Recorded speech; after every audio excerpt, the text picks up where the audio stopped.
In this lecture, we are going to learn about what is known as quadratic probing. So it's again a strategy for collision resolution in hashing or a hash table.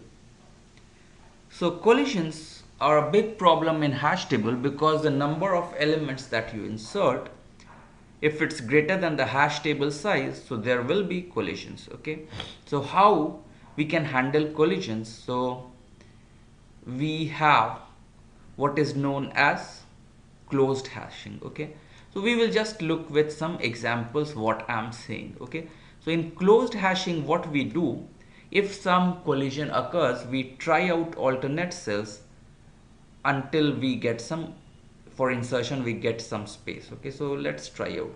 So what are those alternate cells, how we try? So initially we just said that we have a hash function and hash of x wherever we get. Okay, so this cell will be where I will put that element. Okay, hash of x. But what happens if some element is already there at the cell number hash of x? In that case, we will try out another cell. Okay, so let's look here. So this is the hash table. Okay, this is our hash table, and we have some, initially we used hash of x is x mod of 10, and so we said that okay, if we have numbers 3, 5, 13 and 24, 33, what will happen here is that 3 will come here, then your 13 will also get hashed here with this hash function x mod 10, and 33 will add here. So if we used kind of open hashing, okay, so we would make it here a linked list, so 3, 13 and 33.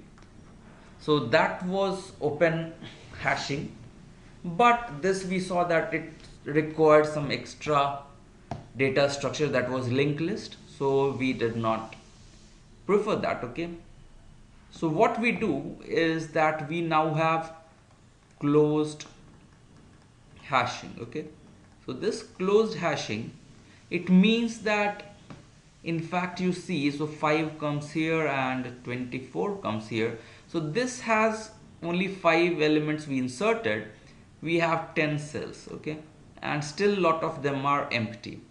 So the closed hashing basically says that okay, keep on hashing, okay, till we find some alternate cells. So if I have 3 here already, and when 13 comes, so I will not insert it here. Okay, I will try to put it at some alternate location. And what will be that alternate location? So it will be given by that hix will be hash of x plus some function. This is the closed hashing system. And here what you do, so if we tried out fi is a function. Okay, and we are now using quadratic probing. So for quadratic probing, we try to probe where is the next empty cell where I can put it. So f of I is equal to I square. So hence your hix becomes hash of x plus I square. And here we use I square because in linear probing, basically there was a problem of clustering. Okay, so clustering effect was there. So now what we do, we let's try to see with example for quadratic probing, and then we will understand. So how should I remove these? So let's delete a few things from here from the table, and now let's see how we write. So this color I will choose, so it will not write properly. Red is fine. So when I insert 3 and let's say okay, something like this, 45, 54, these are the things we want to insert. So 3 if I insert, so I will have a hash function hi of x is h of x plus f of I mod table size, so which is 10. So now h of x was also x mod of 10. Okay, So what will happen now when I insert 3? So 3 plus f of 0 is 0. So 3 plus f of 0, which is 0 mod of 10, this will be 3. So 3 is inserted here. Then we have for 5 also h of 5, h05 is 5 plus 0 mod of 10, so it's 5. It comes here. Now let's try to see for 13.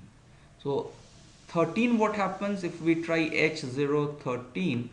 It will be 13 modulo 10, h of x will be 13 modulo 10, so 3 plus f of 0 percentage 10, so it will be 3. But we see that okay, 3 is already occupied, so we now try alternate location for h13, so I is equal to 1. So this will be h of x is 3 plus 1 square, okay, percentage 10, so this is 4 percentage 10, so 4, so I will put 13 here, okay. So next what will happen, we have 24. So 24, h0 of 24 will be 4 plus 0 modulo 10, so it is 4, but 4 is already occupied now. So h1 of 24 will be 4 plus 1 square, so 5 modulo 10, so 5 is also occupied, so another collision. So h2 of 24 is, so 24 modulo 10, 4 plus 2 square, okay, percentage 10. So 4 plus 4, 8 modulo 10, so it will come here. So 24 will come here. Then what will happen, your 33. So 33 modulo 10 h0, what will happen here, h033 will be 3 plus 0 modulo 10, so it's 3, but 3 there is a collision. h133 is again 3 plus 1, 4, 4 is occupied, so h233 will be 3 plus 2 square, so 4 modulo 10, so it's 7. 7 is still empty, so 33 will come here. Then you have to do 33 is done, h45. Okay, so 45, h0 of 45 is 45 modulo 10, so 5 plus 0, so 5 will be the first place, it's already occupied. h1 45 is 5 plus 1 square modulo 10, so 6, and it will come here. So now you can see that there is not a clustering effect, because it's adding 1 square, 2 square, 3 square, 4 square kind of thing, and it's better than your linear probing, okay, because in linear probing we were just with wraparound, we were finding which is the next empty cell, we keep it there.